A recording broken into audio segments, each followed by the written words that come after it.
दादी अपने छोटे से खेत में सब्जियां उगा रही थी। उसने जैसे ही कुदाल जमीन पर मारी, अचानक जमीन धंस गई।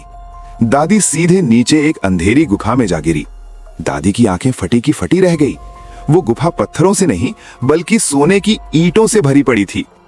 दादी ने बिना एक पल गंवाए अपनी टूटी हुई ट्रॉली निकाली, उसमें सोने की ईंटें लाद दी और मुश्किल से ऊपर चढ़कर अपनी झोपड़ी में ले आई। रातों रात चमत्कार हुआ। उसकी टूटी झोपड़ी की जगह करोड़ों का आलीशान बंगला खड़ा हो गया। अगली सुबह दादी को लगा कि अब एक गाड़ी भी होनी चाहिए। वो फिर उसी गुफा में उतरी। इस बार जेबें भरकर सोने के सिक्के लाई और शहर से सबसे महंगी लग्जरी कार खरीद लाई। लोग देखते ही रह गए। दादी अब अमीर थी, लेकिन उसका दिल अभी भी सोने जैसा था। उसने सोचा, क्यों ना इस खजाने से पूरे गांव की गरीबी मिटा दूं। तीसरे दिन दादी फिर गुफा में उतरी और गांव वालों के लिए सोना भरने लगी। लेकिन उसे खबर नहीं थी कि उसकी लालची बड़ी बहन और जीजाजी कल से ही उस पर नजर रखे हुए थे। जैसे ही दादी ने सोना उठाया, पीछे से जीजाजी ने उसे जोर का धक्का दिया।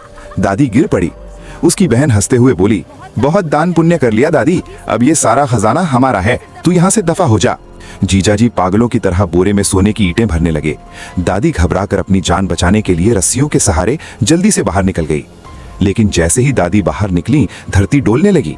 वो जादुई गुफा सिर्फ जरूरतमंदों के लिए खुलती थी, लालचियों के लिए नहीं। देखते ही देखते गुफा का मुंह बंद होने लगा। दादी चिल्लाई, दीदी बाहर आ जाओ, लेकिन वो दोनों सोना बटोरने में इतने मगन थे कि उन्हें कुछ सुनाई नहीं दिया। पलक झपकते ही गुफा हमेशा के लिए बंद हो गई। दादी ने अपनी सूझबूझ से जो सोना निकाला था, उससे पूरा गांव अमीर बन गया। लेकिन लालची बहन और जीजाजी अपनी करनी का फल भुगतने के लिए उसी सोने के ढेर के साथ हमेशा के लिए दफन हो गए।